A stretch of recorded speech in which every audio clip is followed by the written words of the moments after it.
கர்த்தர் கடந்த நாட்களில் 2023 வரைக்கும் நாங்கள் வந்து ஆர்னி பகுதியில் இருந்தோம். 23வது வருஷத்தில் நாங்கள் இந்த இடத்துல வந்து இந்த இடத்தை வாங்கும்படியாகவும் நாங்கள் வீடு கட்டுவோம் என்று சொல்லி ஒரு நாளும் நாங்கள் நினைச்சதில்லை.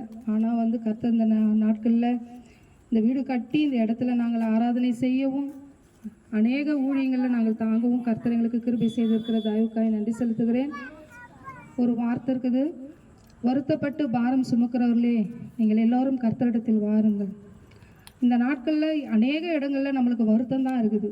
நம்ம தினமும் வேலைக்கு போகிறோம் வரோம், ஆனால் வருத்தம் தான் மிஞ்சி இருக்குது. ஆனால் நம்மளுக்கு வந்து வருத்தப்பட்டு பாரம் சுமக்கிறவர்களே நீங்கள் எல்லாரும் என்னிடத்துல வாருங்கன்னு சொல்லி ஆண்டவர் அழைக்கிறார். உங்களை ஒவ்வொருவரும் இந்த நாட்களில் இருக்கிற இந்த தெருவில் இருக்கிற இந்த ஸ்ட்ரீட்டில் இருக்கிற எல்லாரும் வந்து வருத்தப்பட்டு இன்றைக்கி காலையில் போயிட்டு ஈவினிங் வரைக்கும் உழைக்கிறீங்க, கஷ்டப்படுறீங்க, வருத்தம் தான் மிஞ்சுது. ஆனால் ஆண்டவர் சொல்கிறார், வருத்தப்பட்டு பாரம் சுமக்கிறவர்களே நீங்கள் எல்லாரும் என்னிடத்துல வாருங்க, நான் உங்களுக்கு இளைப்பாறுதல் தருவேன்.